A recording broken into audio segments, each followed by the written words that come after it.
ఆహ్వానం. మరి గతించినటువంటి కాలమంతలో దేవుడు సంరక్షకుడిగా, నాయకుడిగా, సుమారుడిగా ఉంటే మరి వారి ఆరాధన క్రమములు ఈ రీతిగా దేవుని నామముని జ్ఞాపకం చేసుకోవడానికి మనకు దయచేసినటువంటి సమయాన్ని బట్టి దేవుడికి శాంతిగా సంతోషిస్తూ ఉన్నాను. కొద్ది నిమిషాలు దేవుని వాక్యాన్ని మనము విందాం. ఈనాడు చదవబడినటువంటి లేఖన భాగము మొదటి దశలోనికి రాసిన పత్రిక 5వ అధ్యాయము 8వ వచనం నుండి చదువుకున్నాం. మరి ముఖ్యంగా 10వ వచనం మనం జ్ఞాపకం చేసుకుందాం. మనము మేలుకొని ఉన్నను, నిద్రపోవచ్చున్నను, దానితో కూడా జీవించు నిమిత్తము ఆయన మన కొరకు మృతి పొందెను. చాలు. ఇక్కడ ఈనాటి వాక్య అంశం గురించి మనం జ్ఞాపకం చేసుకుంటే గతించిన ఆదివారం కావచ్చు, లేదా శుక్రవార ప్రార్థన సహవాసములు కావచ్చు, మరి లెంట దినాలు కంప్లీట్ చేసుకొని మొదటి ఆదివారపు ఆరాధన క్రమాన్ని దాటుకొని మనం 2వ ఆదివారంలో అడుగుపెట్టాం. చేసిన తర్వాత 2వ ఆదివారం క్రమంలో ఈ రీతి అడుగు పెట్టడానికి దేవుడు కృప చూపించారు. అయితే దేవుని మహాకృపను బట్టి యేసుక్రీస్తు ప్రభుల వారు ఆయన మరణించి పునరుద్ధారణకు లేచి అంటే తిరిగి లేవడానికి గల కారణాలు, యేసు ప్రభువు ఎందుకు మృతి చెందారు, ఎందుకు తిరిగి లేచారు అనేటువంటి విషయాల గురించి ఎంత పరిశీలన చేసినా చరిత్రకారులు కావచ్చు, తత్వవేత్తలు కావచ్చు, లేదా హిస్టారికల్ బ్యాక్గ్రౌండ్స్ అన్నీ మనం పరిశీలన చేస్తున్నప్పుడు మీరు అడగవచ్చు, మనకు అంత అవసరం లేదండి, బైబిల్లో ఏదో 4 ముక్కలు మనము నేర్చుకుంటే సరిపోతుంది కదా. యేసుక్రీస్తు ప్రభుల వారి జనన మరణ పునరుద్ధానముల గురించి ప్రకటిస్తూనే ఆయన ఏ ప్రాంతంలో ఎన్నుకున్నారు, ఎందుకు ఎన్నుకోవలసి వచ్చింది, ఆ ప్రాంతంలో యేసుక్రీస్తు ప్రభుల వారు మనకు ఇవ్వవలసినటువంటి సందేశం ఏంటి, అయితే యేసు ప్రభు వారు ఎన్నుకోవడానికి గల కారణం అంటే వీటి గురించి పరిశీలన చేస్తూ ఒక మాట మీకు చెప్పాలనుకుంటూ ఉన్నా.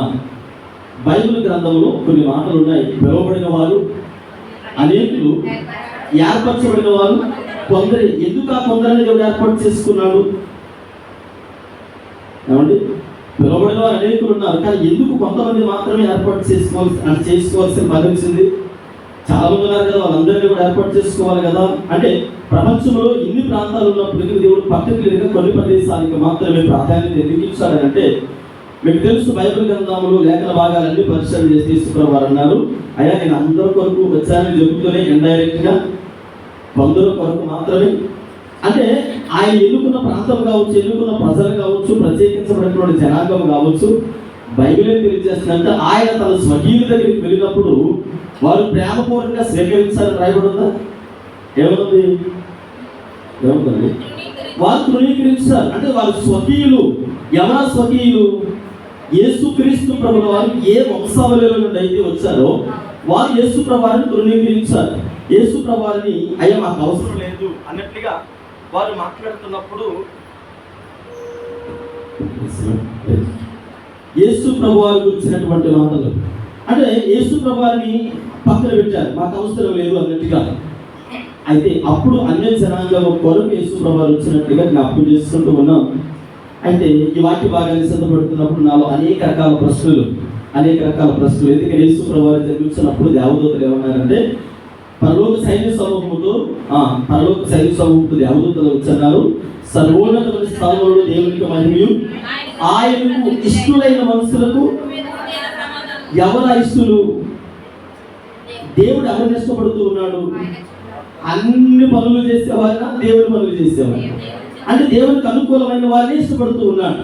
అందుకే అంత మాత్రమే కాదు, భక్తులని దావీదు అంటాడు, యెహోవా భక్తుల వర్ణము అంటే ఆయన కొరకు కొంతమంది ప్రత్యేకించబడిన జనాంగం అంటూ ఉన్నారు. వారు అన్యుల, యూదుల, ఎవరైనా పక్కన పెడితే దేవుడు ఇష్టపడే జనాంగం. దేవుడు ఇష్టపడడానికి మనలో ఎలాంటి క్వాలిఫికేషన్ ఉండాలి? ఏ క్వాలిఫికేషన్ ఉంటే దేవుడు మనల్ని ఇష్టపడతాడు అంటే దేవుడు మనల్ని అవాయిడ్ చేయడానికి గల కారణాలు ఏంటి? ఇవన్నీ సిద్ధపడుతున్నప్పుడు నాకు వచ్చినటువంటి క్వశ్చన్ ఆన్సర్స్ అన్ని రాసుకుంటూ ఉంటే ప్రభా నిజంగా మీరు మనుషుల పట్ల పక్షపాతం లేదు అంటూనే ఏం చేస్తూ ఉన్నారు? పక్షపాతం చూపిస్తున్నారు.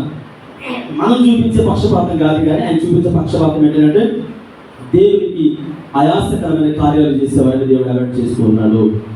దేవునికి వ్యతిరేక కార్యక్రమాలు చేసేవారిని దేవుడు అవాయిడ్ చేస్తూ ఉన్నాడు. అంటే భక్తులైన దావీదును కానీ, అబ్రహామును కానీ, ఆదామును కానీ బైబిల్ గ్రంథంలో ఏ దైవచరుడైనా చూడండి, ఏ దైవ సేవకురాలైనా చూడండి, ఏ ప్రవక్తనైనా, ప్రవక్తలను ఎవరినైనా దేవుడు రిజెక్ట్ చేసేటువంటి విధానం చాలా డిఫరెంట్గా ఉంటుంది. ఎందుకు దేవుడు అవాయిడ్ చేస్తూ ఉన్నాడు? సరే, ఒక ఎగ్జాంపుల్ చెప్తా. దైవజనుడైనటువంటి మోసే విషయంలో మనం జ్ఞాపకం చేసుకుంటే ఒక సందర్భం వచ్చింది.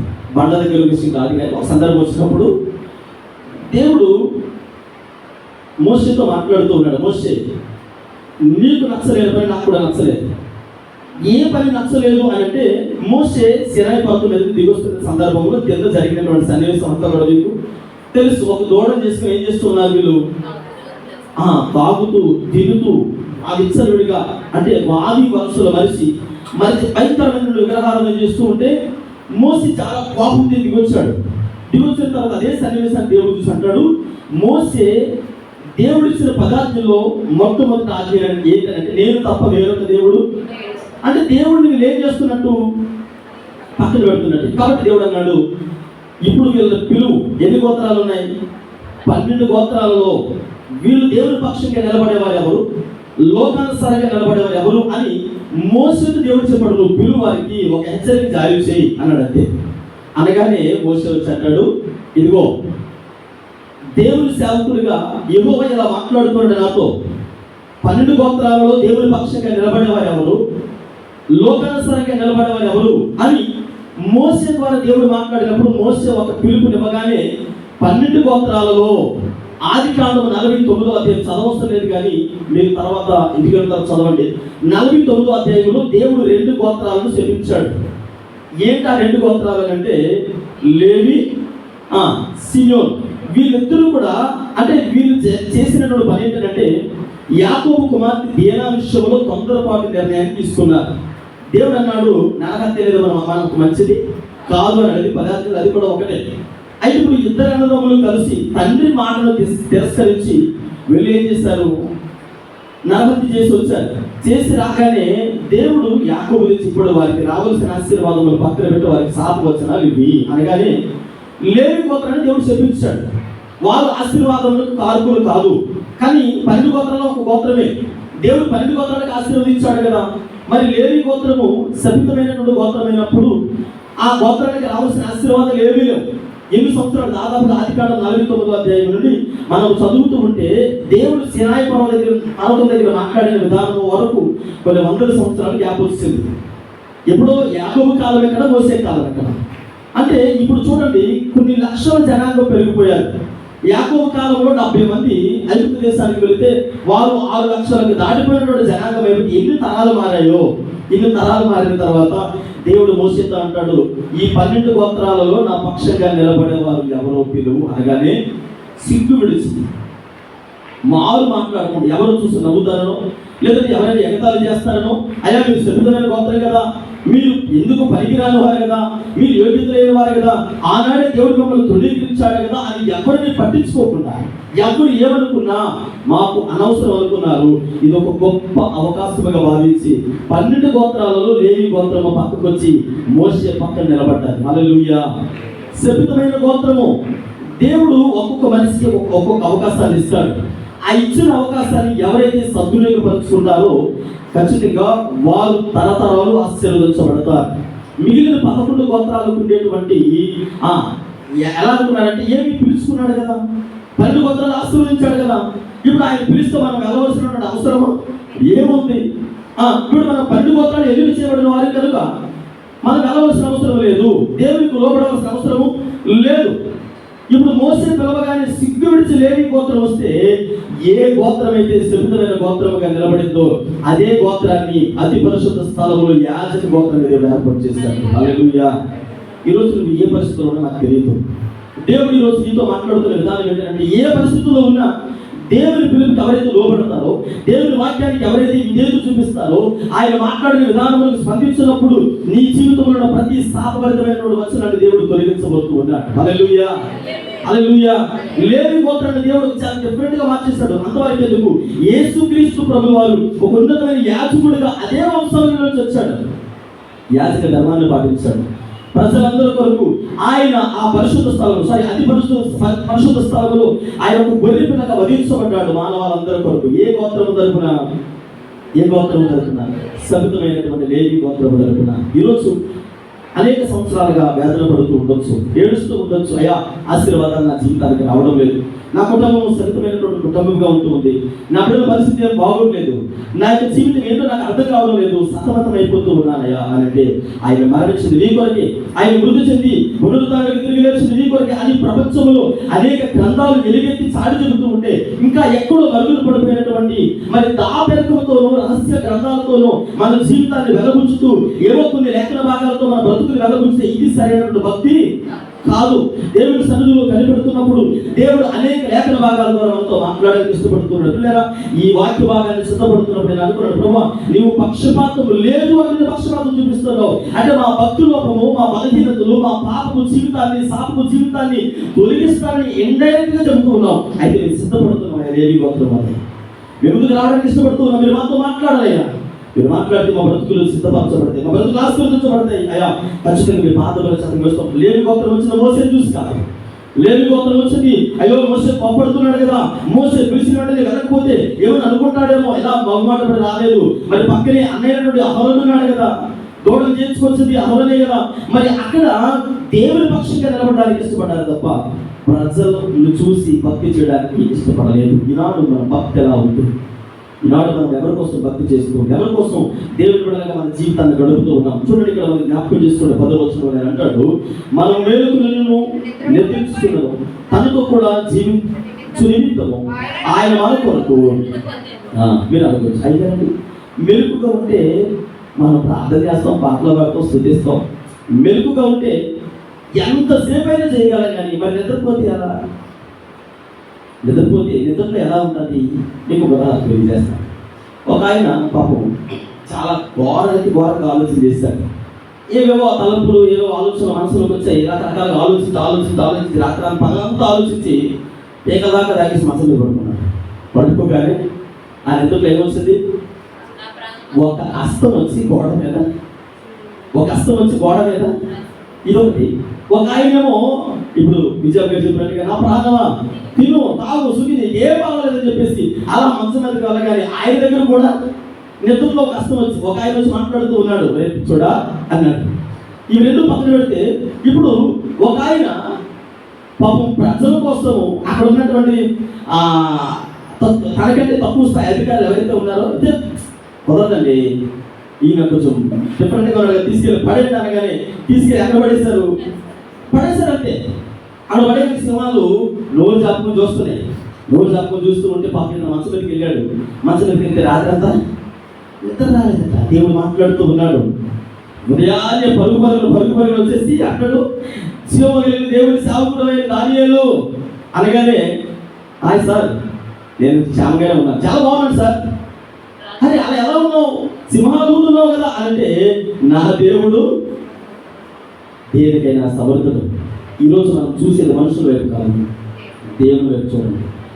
దేవుని ఎప్పుడైతే చూస్తామో ప్రతి విధమైన పరిస్థితుల్లో దేవుడు తారుమారు చేయగలడు. ఈ ముగ్గురు విషయాలు జ్ఞాపకం చేసుకోండి. వీళ్ళు మేలుకొని లేరు.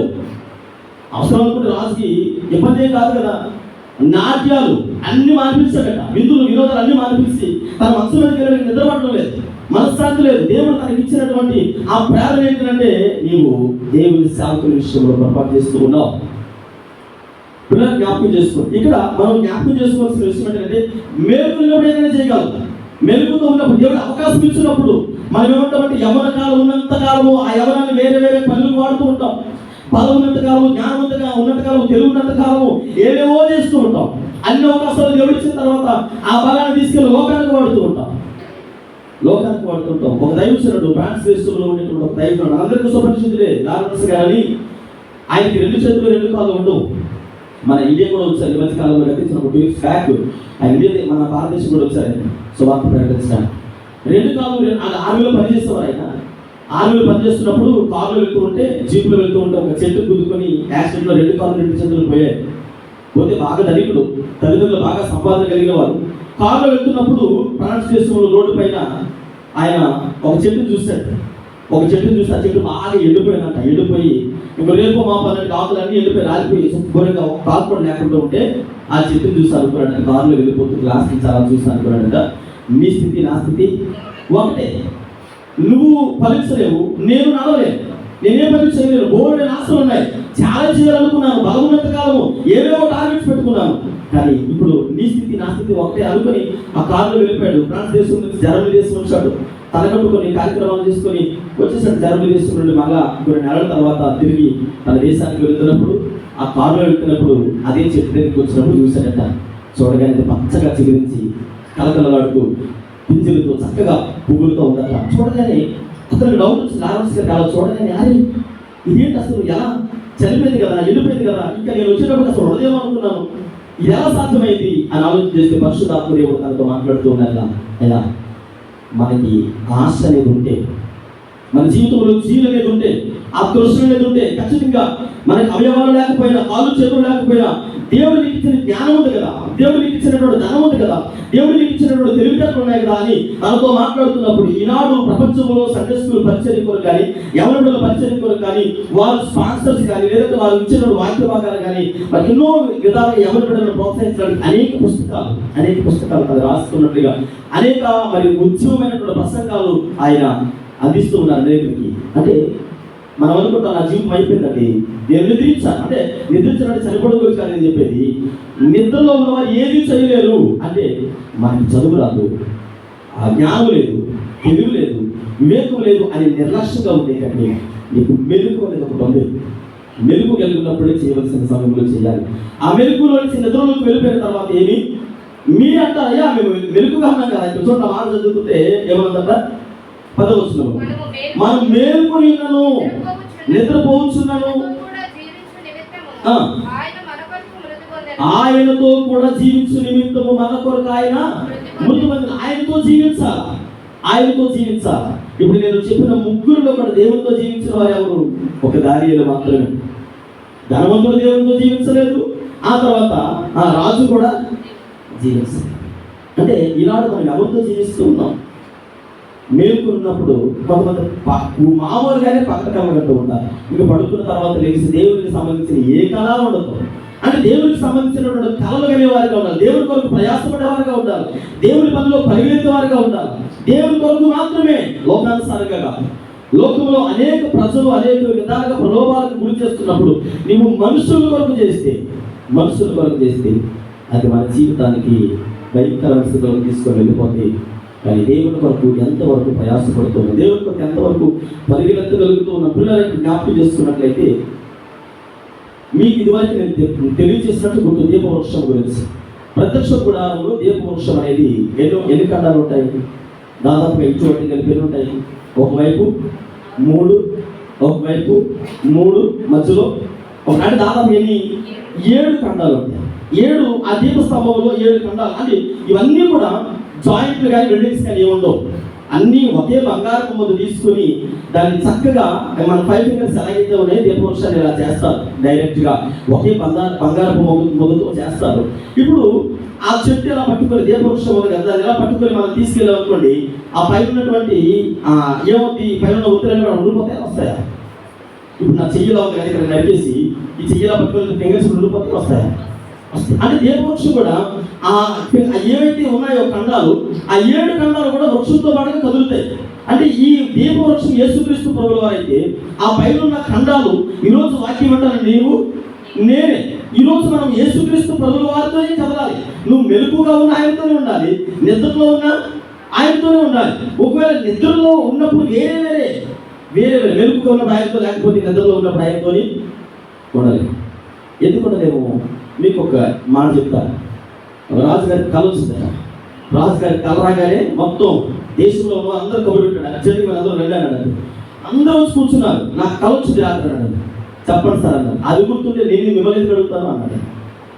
కాబట్టి కళ నాకు గుర్తుంటే మీరెందుకు సెక్రటరీగా ఉన్నారు, మీరెందుకు మంత్రిగా ఉన్నారు, మీరెందుకు జ్ఞానం కలిగిన వారిగా ఉన్నారు. కాబట్టి నాకు రాత్రి కళ వచ్చింది. ఆ కళ చెప్పాలి, ఆ కళకి అర్థం కూడా మీరు చెప్పాలంటే ఇది ఎక్కడ సోద్యం అండి? మీరు కళ చెప్తే దానికి అర్థం చెప్పగలం, కానీ మీకు ఏ కళ వచ్చిందో మాకు ఎలా తెలుస్తుంది? అయ్యా మరలా మీరు వెళ్ళి రాత్రి ఇంటికి వెళ్ళి పడుకోండి, మరలా ఆ కళ వస్తే మాకు చెప్పండి అంటే తొక్కలు తీసేస్తాను అన్నాడు. ఎవరైనా అంటే అదే అయ్యా అలా కాదనంటే అబ్బాయి అదేం కుదరదు, మీరు అయ్యా ఎవరు వెళ్ళారండి? మన దేశంలో ఉన్నటువంటి జ్ఞానులను పిలవడుతున్న వారందరూ ఏం చేయాలి? చంపేయడానికి కానీ అప్పుడు దానియాలు గుర్తొచ్చాడు. దానియాలు తీసుకొచ్చాయా, ఒక నిమిషం ఆగండి, తొందరపడకండి. మన దేశంలో ఒక ఆయన ఉన్నాడు, ఆయనకి చెబుతూ ఒకవేళ ఏమైనా అవుతుందేమో అనగానే ఆయన తీసుకురాగానే రాజు అడిగాడు, ఏమయ్యా నువ్వు చెప్పగలవా అంటే, అయ్యా నాకు కొంచెం సమయం కావాలి అనగానే వెళ్ళి దేవుని సన్నిధిలో ప్రార్థన చేశాడు. ఎవరితో ఉన్నాడు ఆయన? దేవుడితో ఉన్నాడు కనుక. హల్లెలూయా. దేవుడితో ఉన్నాడు కనుక ఈ లోకంలో ఉండేటువంటి శాస్త్రులు, జ్ఞానులు, మాంత్రికులు ఎవరైనా కావచ్చు, లోకంలో ఉన్నారు. దేవుడితో సహవాసం లేదు, దేవుడితో సంబంధం లేదు. ఇప్పుడు మీరు వెళ్ళి ఎన్ని విధాలుగా ప్రయత్నం చేసిన, తాకిద్దరుగా తపస్సు చేసిన వారికి ఆ యొక్క విషయాలు తెలియవు. దాని అన్నాడు, అయ్యా రాత్రి కలిదే కదా కొద్ది దినాల్లో అంటే యాక్సిస్ ఎలా చెప్పగలిగాం అంటే, ఎవరికైనా సాధ్యమేమో కానీ నా దేవుడు, అంటే ఎవరికైనా అసాధ్యమేమో కానీ నా దేవుడికి సమస్తమును సాధ్యమే. దానియేలు దేవుడే జీవము కలిగిన దేవుడు, రాజ్యం అంతా ప్రకటించండి. ఈరోజు మనం నమ్మే దేవుడు జీవము కలిగిన దేవుడు, మనం నమ్మాలి, విశ్వసించాలి, ఆయనతో ప్రయాణం చేయాలి. మేల్కొనున్నను నిద్రపోవచ్చుని ఎవరితో ఉండాలి? మన ప్రయాణము దేవుడితో ఉండేవారిగా ఉండాలి. ఎప్పుడైతే దీపవృక్షానికి ఆ దీపవృక్షం యొక్క కాండములకు ఉండేటువంటి ఆ కనెక్షన్ ఏదైతే ఉందో అలాంటి సత్సంబంధాలు కలిగి యేసుక్రీస్తు ప్రభువు వారితో మాత్రమే ప్రయాణించే వారిగా ఉండాలి. కొన్ని సమయాల్లో మనకు అనుకూలంగా దేవుడితో ఉంటూ, కొన్ని సమయాల్లో లోకస్తులతో ఉంటూ దేవుడిని పక్కన పెడితే అది అంత మంచి భక్తి కాదేమో, అంత సరైనటువంటి అవగాహన, అంటే మనం దేవుడితో ప్రయాణించిన విధానము కాదేమో పిల్లలు జ్ఞాపకం చేసుకుంటూ దేవుడిని విడిచి వేరొక అనుసరించే వారికి ఏమున్నాయి? యోహాను సువార్త 15వ అధ్యాయంలో ఒక మాట ఉంది, చదవస్తుంది ఒక మాట చెప్పాను. ఆయన అన్నాడు, మీరు నాతో కట్టబడితే ఫలిస్తారు. మీరు నాలో అంటు కట్టబడకపోతే, నాతో లేకపోతే మీరు ఏం చేస్తారో ప్రయోజనమే. మీరు నా యందు ఉన్నప్పుడు ఫలిస్తారు, నా యందు లేకుండా మీరు ఏం చేసినా, ఎందుకు యేసుక్రీస్తు ప్రభువు వారితో లేకుండా ఏం చేసినా ఫలింపు కాదు అని అంటే దానికి నిదర్శనం శాస్త్రులు, పరిసర సత్యకేలు వారు అన్నారు, మేము పోపులో దస్తు భాగమిస్తున్నాం, జలకరలో దస్తు భాగమిస్తున్నాం. అయ్యా మేము ఎన్నిసార్లు ఉపవాసం ఉంటాం, ఎన్నిసార్లు ఉపవాసం ఉంటే ఎవరితో లేవు? దీపవృక్షంతో సంబంధం లేదు కనుక, దీపవృక్షంతో భక్తి జీవితంలో కొనసాగలేదు కనుక, ఆయనలో వెలగడం లేదు కనుక, ఆయనతో ప్రయాణం చేయడం లేదు కనుక, ఎన్ని చేసినా దేవుడితో సత్సంబంధం అనేది కలిగి ఉండాలి. దీపవృక్షానికి, దీపఖండానికి ఆ సంబంధం అనేది లేకపోతే ఇక్కడ మాట్లాడుతూ ఉన్నారు ఆయన.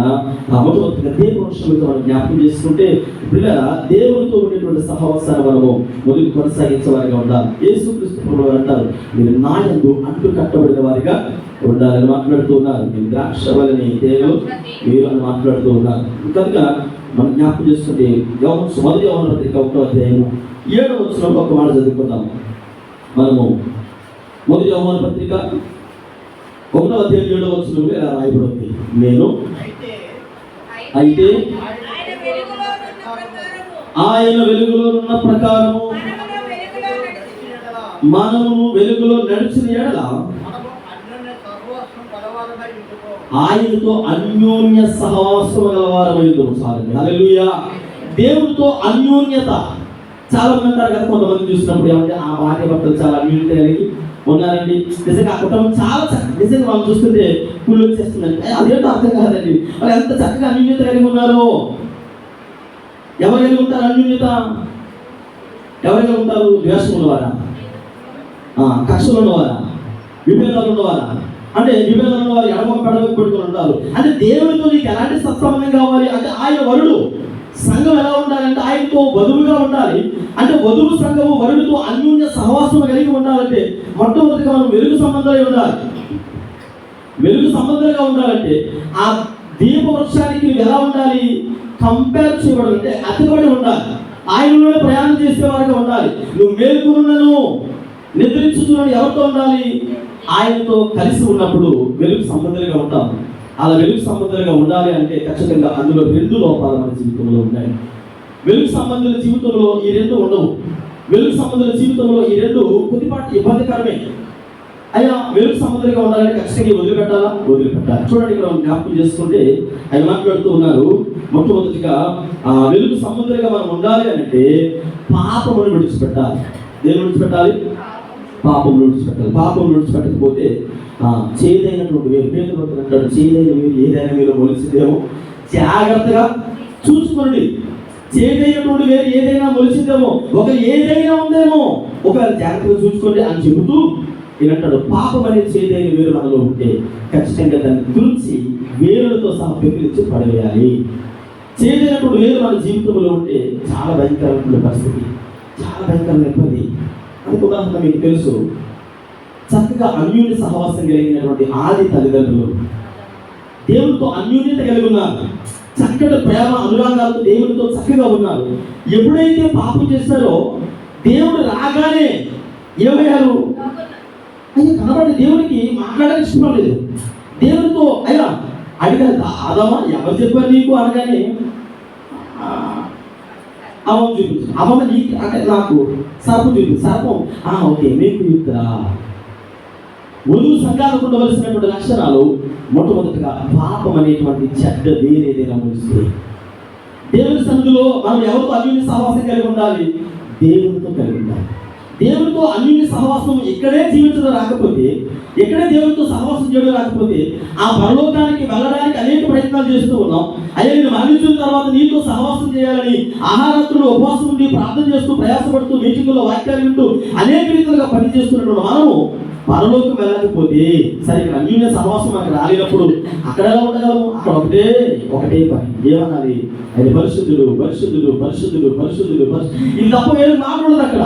మరి ఇప్పుడు ఈ పరిశుద్ధుడు పరిశుద్ధుడు పరిశుద్ధుడు అనడం రాలేదు, పాపానికి బానిస అయిపోయావు, పాపపు లోతుల్లో దిగిపోయావు, అనేక పాపపు అలవాట్లకి ఆచారాలకి సాంప్రదాయాలకి నీ జీవితాన్ని అప్పగించేసావు, అందులోంచి బయటకు రాలేకపోతావు. అదే పాపము అని నేను చెప్పలేదు. ఒకటి కాదు, రోమపత్రికలో పౌలు అంటాడు సకల దుర్నీతియు పాపమే. ఒకటో అధ్యాయం అంటాడు సకల దుర్నీతియు, సకల దుర్నీతియు పాపం అంటే 1-2 రాయలేమా? కొన్ని లక్షల కోట్ల ఆలోచనలు ఉన్నాయి పాపానికి వేసాలి. ఒకవేళ మన జీవితంలో పాపానికి స్థానిస్తూ ఉన్నాము, ఆదామవ్వల వల్ల మనం కూడా దేవుడి సన్నిధిలో నుంచి మరి దేవుడు ఇచ్చినటువంటి అవకాశం, దేవుడు ఆదామవ్వలకి చక్కగా మీరు నాతో సహవాసాన్ని ఇచ్చాడు, మీరు నాతో అన్యోన్యత కలిగి ఉండాలని దేవుడు చెప్పినటువంటి విధానంలో పంపించుకున్నారు. పిల్లలు జ్ఞాపకం చేసుకోండి, ఎవరైతే దేవుడితో అన్యోన్య సహవాసం కలిగి ఉంటారో వారు 30 గాను 60 గాను 100 ఫలిస్తారు. ఎవరైతే లోకంతో సహవాసాన్ని ఏర్పాటు చేసుకుంటారో 100 గాను 60 గాను 30 గాను తీర్చారు. కనుక ఆధ్యాత్మిక స్థితి ఒకప్పుడు దేవుని కొరకు ఎలాంటి ఆశ కలిగి ఉన్నాం, ఎలాంటి తృష్ణ కలిగి దేవుని సన్నిధికి వచ్చాం.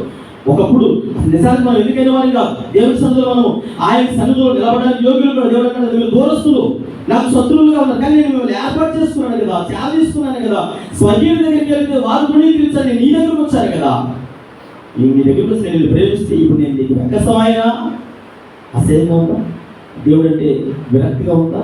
దేవుని మాటన్నా దేవుని పరిచయైనా దేవుని పనైనా ఎంత దూరంగా వెళితే అంత దిగజారిపోతాం. కనుక పాప భేషములు మనలో ఉన్నప్పుడు ఖచ్చితంగా అవి విడిచిపెట్టాలి. వెలుగు సముద్రంగా ఉంటే మొట్టమొదటిగా మనం ఏం చేయాలి? పాపము మన జీవితంలో నుండి తీసేయాలి. రెండవది శరీర సంబంధమైనటువంటి మనసు మనలో ఉండకూడదు. శరీర సంబంధమైనటువంటి మనసు ఆత్మ సంబంధమైనటువంటి మనసు. రోమిలకు రాసిన పత్రికలో అపోస్తలుడైన పౌలు 8వ అధ్యాయం 5-6 వచనాలు అంటాడు, ఆయన శరీర సంబంధులు శరీరానుసారంగా ఆలోచిస్తారు, ఆత్మానుసారులు ఆత్మ సంబంధులు ఆత్మానుసారంగా ఆలోచిస్తారు అని ఆయన మాట్లాడుతూ ఉన్నారు. చూడండి, ఇక్కడ మనం జ్ఞాపకం చేసుకుంటే ఆత్మానుసారమైన మనసు, శరీరానుసారమైనటువంటి మనసు. శరీరానుసారమైన మనసు ఏం కలుగు చేస్తుంది? మరణాన్ని కలుగు చేస్తుంది. శరీరాన్ని ఆలోచిస్తే అది మరణానికే దారి తీస్తుంది తప్ప, అదే ఆత్మానుసారంగా ఆలోచిస్తే జీవంలోకి నడిపిస్తారు. ఈరోజు మనము ఒకటి పాపానికి దూరంగా ఉండాలి, మనము ఆ దేవుని వృక్షంలో అంటు కట్టబడాలి. వెలుగు సంబంధంగా ఉంటే పాపానికి దూరంగా ఉండాలి, పాపాన్ని విడిచిపెట్టాలి, ఏ పాపమైనా కావచ్చు. తర్వాత శరీరానుసారమైన మనస్సుకి మనము సాధ్యమైనంత దూరంగా ఉంటాం. అయ్యా శరీరానుసారమైన మనస్సు నాకు అసహ్యంగా ఎంచుకుంటాం. ఎప్పుడైతే మనం అలా ఎంచుకుంటామో మన శరీరమును క్రీస్తులో నలగొట్టబడుతున్నప్పుడు, ఎలా నలగొట్టబడాలయ్యా? మోకాళ్ళ ప్రార్థన, ఉపవాస ప్రార్థన, దేవుని సన్నిధిలో గంటల తరబడి ప్రార్థనలు నడపడం. మన శరీరం సహకరించడం కొలదు, మన శరీరం మన ఆరోగ్యం సహకరించడం కొలదు దేవుని కొరకే. ఎందుకంటే ఎందుకు దేవుని కొరకు? మరి దేవుని కొరకు మిగతా పనులని అంటే నేనంటారు ఇక్కడ, మీరు మేలుకున్నాను నిద్రపోతున్నాను. ఎవరు మనకి? యేసుక్రీస్తు ప్రభువు. ఆయనతో ప్రయాణించినప్పుడు ఆయన జీవితంలో ఆశీర్వాదకరమైన. ఈరోజు చాలామంది విశ్వాస జీవితాల్లో దేవుడు అంటే కొద్దిపాటి విరక్తి, దేవుడు అంటే కొద్దిపాటి దూరము. ఎందుకంటే లోకంలో చాలామంది బిడ్డలు తల్లిదండ్రులకు ఎలాగైతే దూరంగా ఉంటారు, దూరంగా అంటే కొన్నిసార్లు పరిస్థితులను బట్టి వారి మధ్యలో వచ్చేటువంటి ఆ దూరం, పరిస్థితుల బట్టి దూరము ఈరోజు ఆధ్యాత్మికంగా మనం జ్ఞాపకం చేసుకుంటే దేవుడు మనకి తల్లిదండ్రులుగా ప్రేమిస్తూ ఉన్నాడు. మనకి చక్కటి జీవాన్ని ఇచ్చాడు, రక్షణ ఇచ్చాడు, ఆశీర్వాదకరమైన పరిచర్యలు ఇచ్చాడు. కానీ మనం ఏం చేస్తున్నామంటే దేవుడికి దూరంగా ఉంటుంది. శరీరానుసారమైన మనసుతో ఆలోచిస్తున్నప్పుడు ఖచ్చితంగా దూరం అయిపోతామని దేవుడికి సాగుతుందిగా తెలియజేస్తూ ఉన్నాం. పిల్లల జ్ఞాపకం చేస్తుంది. ఒకటి పాపానికి దూరంగా ఉండాలి, వెలుగు సంబంధంగా ఉండాలి. రెండవది శరీరానుసారమైన మనసుకు దూరంగా ఉండాలి. ఆ తర్వాత రెండవ మాట జ్ఞాపకం చేసుకుందాం. దేవవృక్షం మీద మనం ఆలోచిస్తే రెండవ మాట నిత్య దాసుడు. రెండవది నిర్గమకాండం 21వ అధ్యాయము 6వ వచనంలో ఇలా రాయబడి ఉంది. నిర్గమకాండం 21వ అధ్యాయము 6వ వచనంలో, నిర్గమకాండం 21వ అధ్యాయం 6వ వచనం, దేవుని యొద్దకు రావలెను మరియు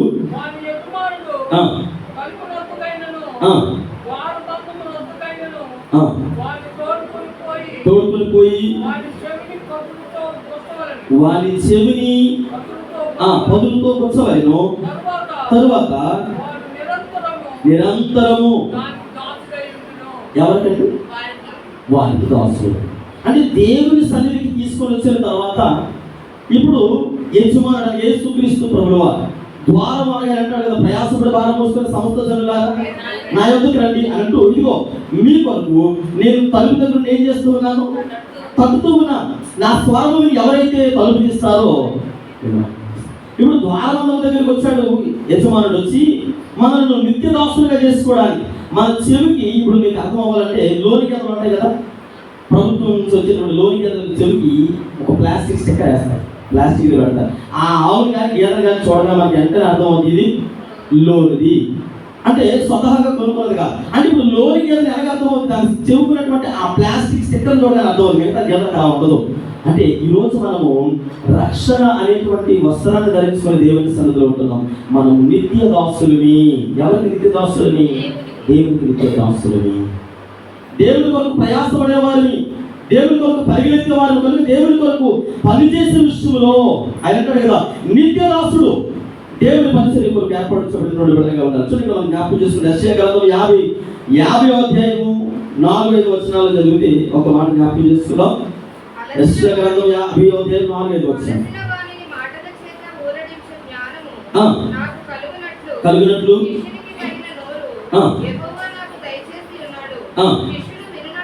వినున్నట్లుగా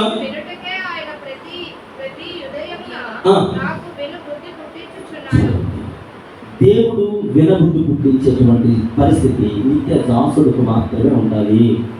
నిత్య దాసుడు అంటే దేవుడు నిత్య దాసుడిగా ఉందా? మీరు అడగచ్చు, నిత్య దాసుడు అంటే సేవకులే కదా? నిత్య దాసుడు అంటే సేవకులు. దేవుని స్వరత్వం చేత కడగబడిన ప్రతి కుమారుడు కూడా నీ దేవుడికి నిత్య దాసులే. దేవుని కొరకు ప్రయాసపడి పరిగెత్తే వారందరూ నిత్య దాసులే.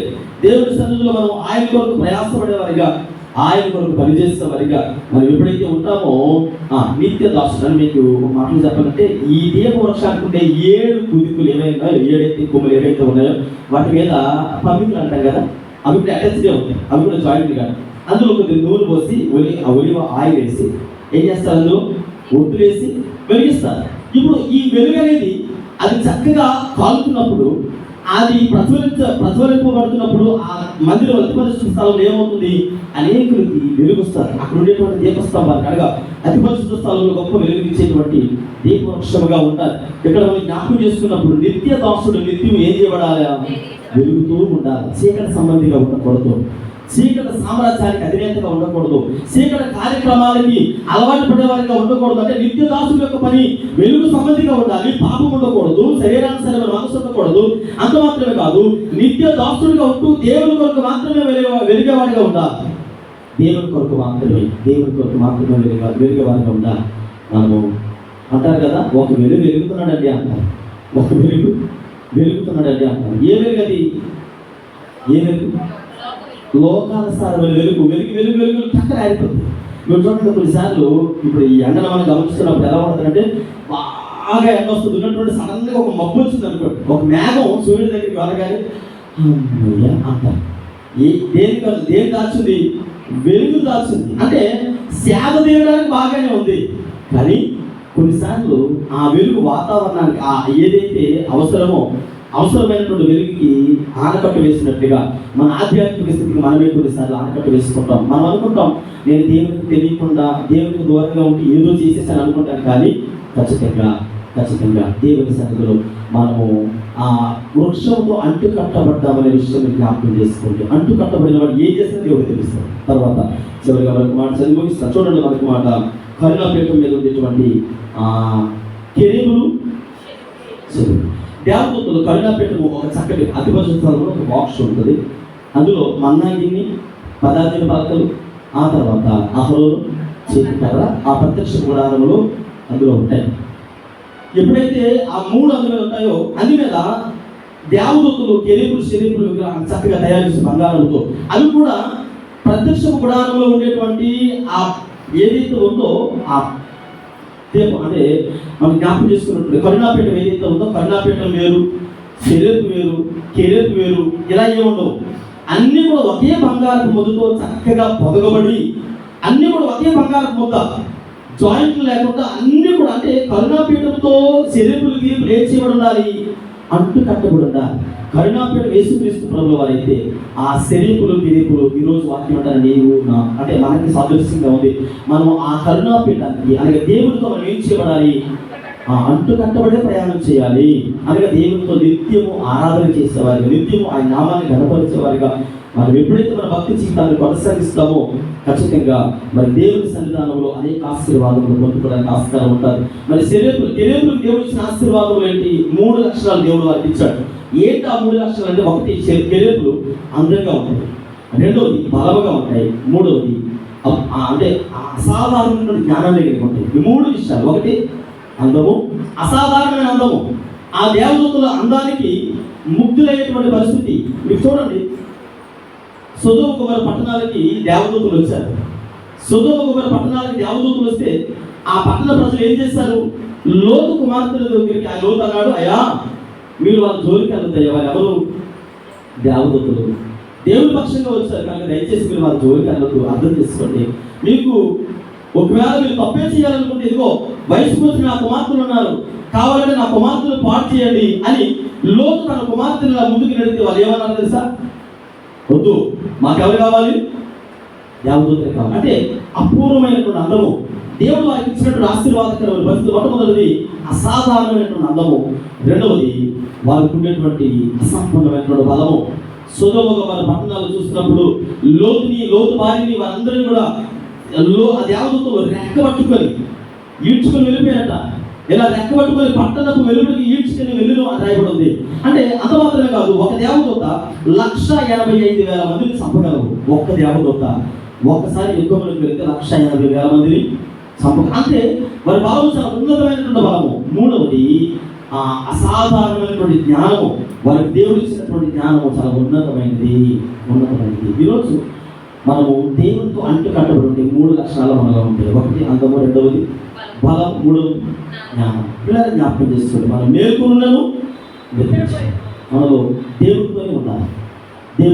ఆయనతో అంటు కట్టబడి ప్రయాణం ఉండాలి, ఆయనలోనే ఉండాలి. అంటే దేవపురుషులు ఎలాగైతే అంటు కట్టబడి ఆ 7 వత్తులు ఆయనతో ఆ దేవపురుషానికి అతకబడి ఉన్నాయో, కరుణాపీఠం శరీరులు ఎలాగైతే ఆ కరుణాపీఠానికి అతకబడి ఉన్నాయో, ఈరోజు నీవు యేసుక్రీస్తు ప్రభువు వారికి అనగా ద్రాక్షవనముగా పిలువబడిన ఆయనతో ద్రాక్షవనముగా మనం వేయించబడాలి, అంటు కట్టబడి ఉండాలి. అప్పుడు మన జీవితంలో ఫలభరితమైనటువంటి జీవితాలతో మన బ్రతుకులు ఆశీర్వాదకరంగా ఉంటాయి. మేలుకొనులను నిద్రించను. అప్పుడు మనల్ని ఆయనతో కూడా తీసుకుని రావడానికి, లేపడానికి ఆయనకు అవకాశం ఉంటుంది. ప్రార్థన చేసుకుందాం, అడుగుదాం.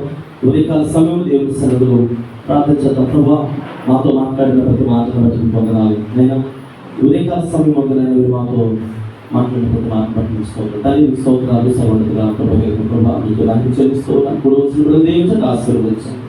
అయ్యా ప్రత్యేకించి వెళ్ళవాక్యం మా హృదయంలో కలిపి దయచేయండి. యేసు నామములో ప్రార్థించడం వేడుకుంటున్నాను.